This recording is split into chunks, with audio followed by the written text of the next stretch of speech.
I know you hate it, I love it. Don't you wish it was me? I know you see how I'm stuck. Hey everyone, and welcome back to the Reality Bites channel. This is Jackie, and today I'm going to be reviewing Real Housewives of Atlanta, Season 4, Episode 4. Alright, so let's get started. The show starts off with Phaedra and Kim. Phaedra comes over to Kim's house, and she's bringing her a gift. It looks like some kind of a bassinet, and it has a bunch of items in there for babies. It's really cute. It looks really, really nice. And she gives it to Kim, and when she walks in the door, Kim's kind of making faces or whatever. And I think, there's still some kind of, resentment going on because her husband was arguing with Peter, the baby shower that they had. So she's kind of feeling some kind of way, and I guess I would be as well. Her fiance or whatever he is at the time. I know they're married now. They got married back on November 11th, I think it was. And but anyway, at the time they were just they weren't married yet. So anyway, his family had come, and I guess she was meeting some of his family for the first time, and she's inviting some of her friends, and they're gonna end up fighting. So I can see where she would be a little bit pissed off. But anyway, she's making all these faces, and in her little one-on-one, she's like, I gotta make sure next time I remember. Make sure that I don't invite any ex-convicts or assholes, to my next party. Which is so ridiculous because she's going to turn around and in the next scene she's talking to Phaedra like there's nothing wrong and like they're best friends. I just don't even get that. Why do they do that? It's so fake, But anyway, that's pretty much how all these reality shows go, and pretty much we keep watching it. But anyway, Phaedra is, they sit down and everything, and they're talking, and the whole time that Phaedra's talking, she's talking about, the baby and how's things going and so on and so forth, and Kim's making these faces still like, why is she even here? And then at some point, Phaedra finally gets around to the argument that happened at the baby shower, and she apologizes. At that point, it looks like Kim, you can see her face soften up a little bit. She kind of accepts the apology, and they move on from there. It was a pretty brief scene, nothing really going on there. Anyway, the next scene was with Cynthia, Mal, and Peter. Cynthia is bringing her sister Mallory, over to visit Peter at his new restaurant that he's about to open called Bar One, I think it is. And so they get over there, and I guess she decides that she wants Peter and Mal to kind of hash things out because, they haven't really spoken since the whole big fiasco at the wedding last year where Mal and the mother, Cynthia's mother, decided to take off with the wedding license, marriage license, and not show it to them that they had it all that time while Cynthia's freaking out because she don't have a marriage license, and obviously the wedding is going to be null and void if they don't have that. So I thought that was pretty messed up that she was going to, they went ahead and did that, and it's supposed to be her special day, which Peter kept making a point of, and it's supposed to be their special day, and you've got this woman freaking out over her wedding certificate, and meanwhile you don't had it all that time. I didn't think that was cool. But anyway, I guess Cynthia's kind of over it at this point, and she wants Peter and Mal to finally, hash things out and, just get over it and move on. So anyway, at some point she leaves them to talk amongst themselves. Now, one of the things I found really strange is when Peter and Mal first started talking, Peter was like, I really don't know what to say to you because, we was cool, and, back before all this happened, when I was having a problem with Cynthia, I would call you for advice. And I had no idea that they was cool like that. So I could kind of see where he may be a little pissed off over what they did, and and he's found a hard time forgiving them. But she's saying that Samal is saying that she pretty much don't care.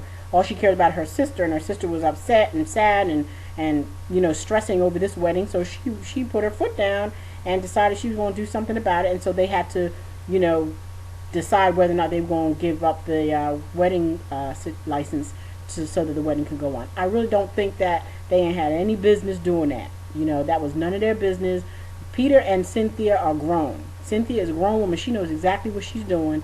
If she wants to go ahead and marry this man who is a quote-unquote asshole, I heard a lot of people calling her that, and he is. He's just real opinionated. A lot of people from New York and Jamaicans, and I say that because I have I'm Jamaican, my family's Jamaican, but you know, they can be opinionated and kind of hot tempered and things like that. So he comes off real rough, and but they're grown men. She's a grown woman, and if she wants to marry him, that's her business.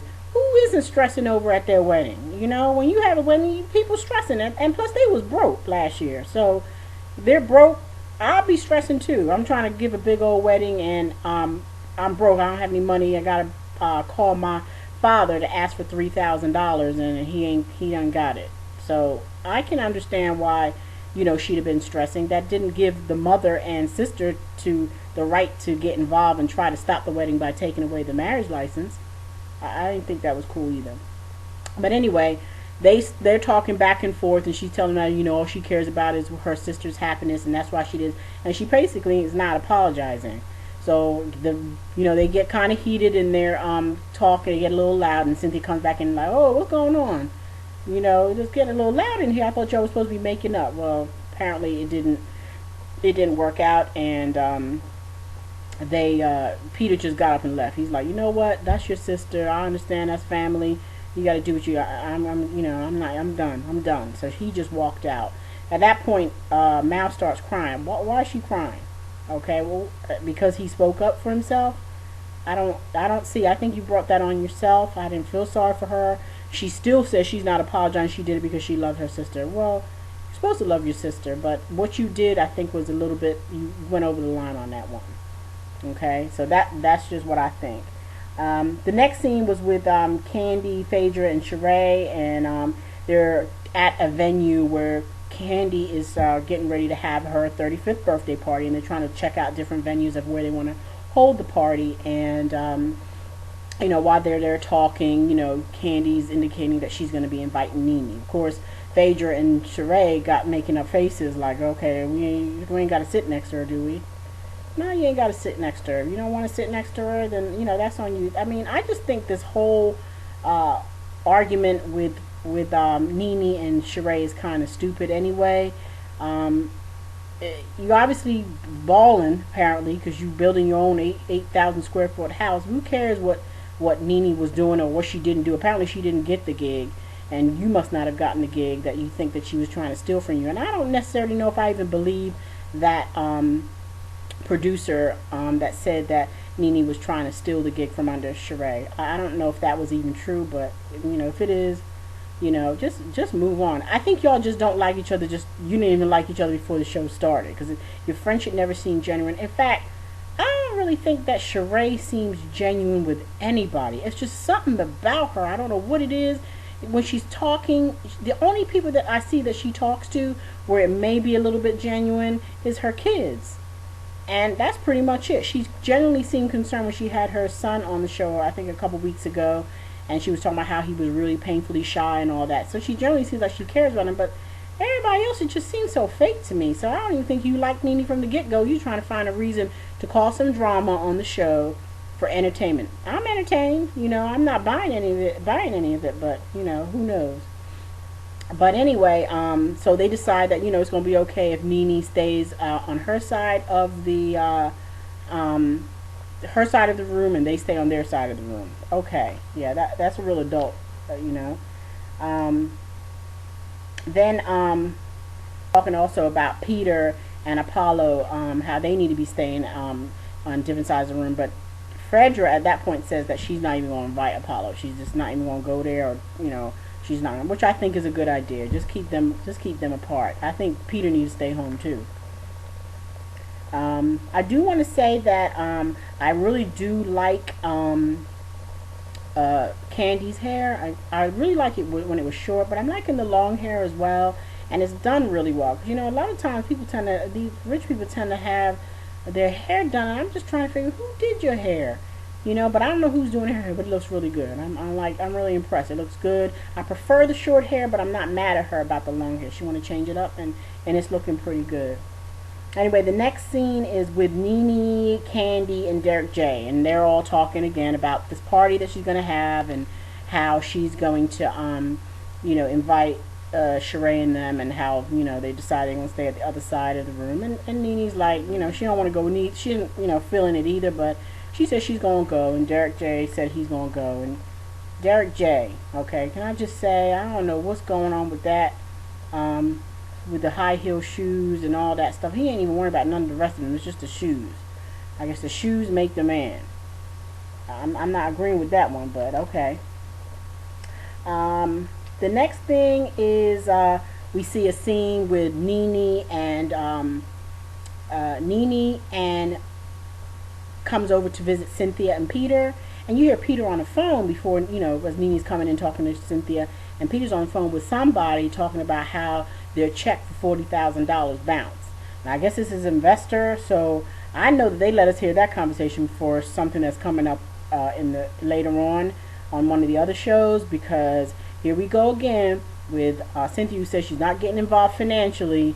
Here we go again. She's gonna have to bail him out over with this $40,000. I mean, I don't even get that. And why is somebody backing somebody when their previous business, the exact same business you're trying to do right now, failed so miserably? What's going to be different this time? Who got money like that? That's probably why it bounced. He probably put a stop payment on that check. The next thing is when Cherie, I keep calling that girl Cherie, probably because I just don't like her, but Sheree. And the only way I can remember her name is She by Sheree. That's how I remember it. Sheree. She and Phaedra end up going to her home site. She's building this house, this 8,000 square foot house. And so they go to the home site and take a look and notice that nothing's been done since the last time she was there.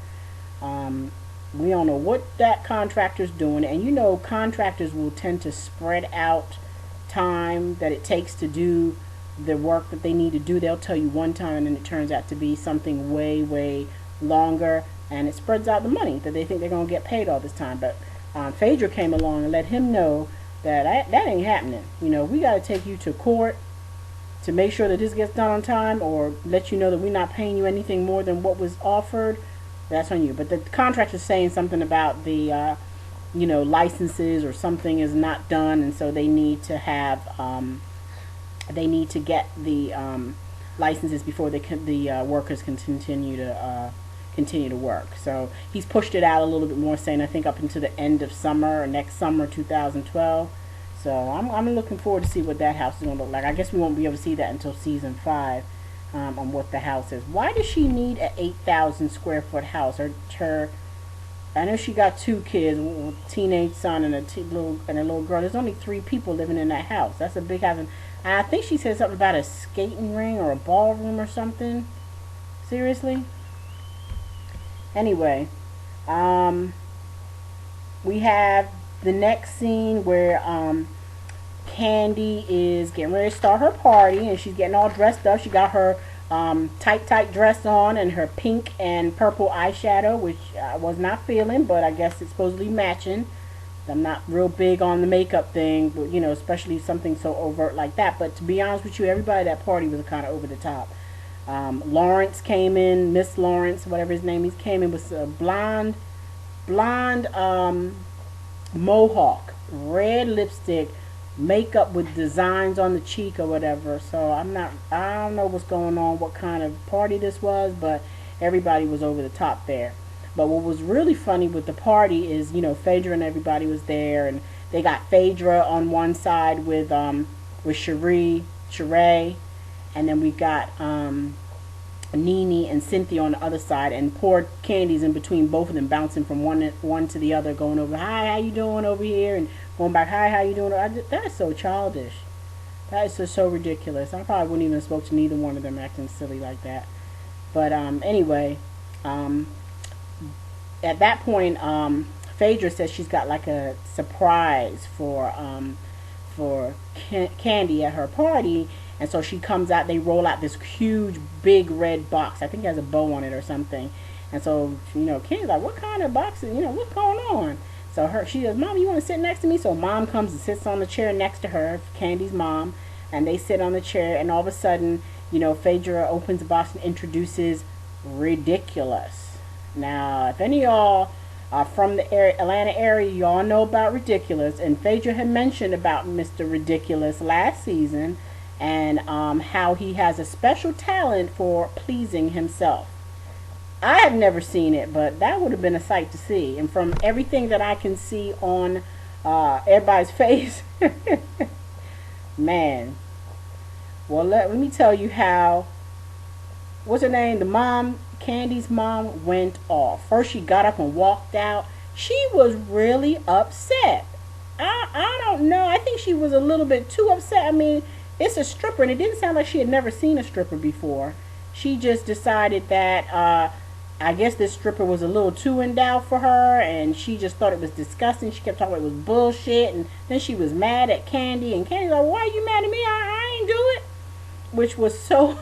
It was just too funny. But anyway, she was real upset. But what got me is all of a sudden, she decided to leave. And so somebody, I think it was Peter, said, "You all ready to leave?" Next thing I know, Miss Nene and Cynthia up and walk out. Didn't say goodbye to nobody. Like they were totally offended. Really. Totally offended. Okay. Whatever. Nene is just too much. She's gotten way, way above herself. I guess, being a rich bitch, you can't be seen or associate with that. Come on, everybody's having fun. He wasn't doing anything other than what any other stripper does. And it's not like she never seen a stripper before. Didn't she used to be a stripper on a pole or something? Seriously. But anyway, that was just the most ridiculous thing. But anyway, that was, pretty much the end of the show. It was a pretty decent show. There was no real drama going on this particular show. They showed Croy and Kim. They were kind of cute, trying to decide if they wanted their new baby to have a get circumcised or not, and if it was going to hurt. Yeah, it's going to hurt. Okay, he's not going to remember it, but yeah, it's going to hurt. I mean, we feel sorry for our little boys, but I feel it's just something that needs to be done. At least when it's over, it's over. But they were cute together. They showed Croy practicing changing the baby's diaper, which he did a very good job.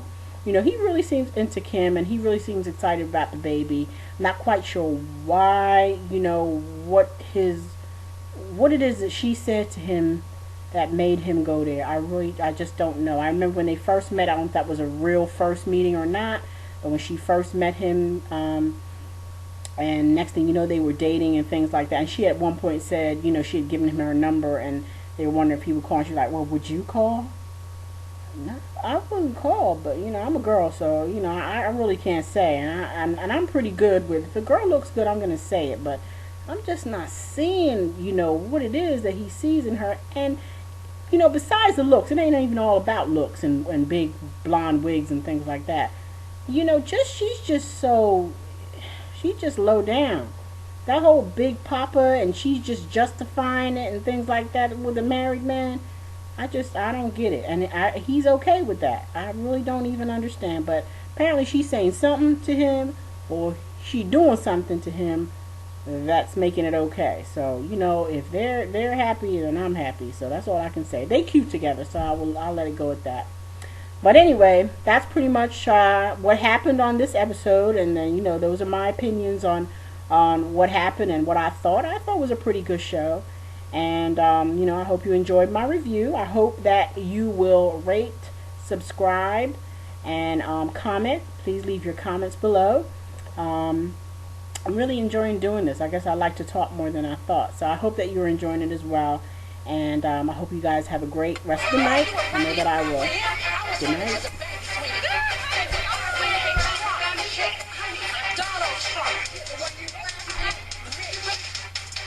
I'm rich, bitch. I know you hate it. I love it.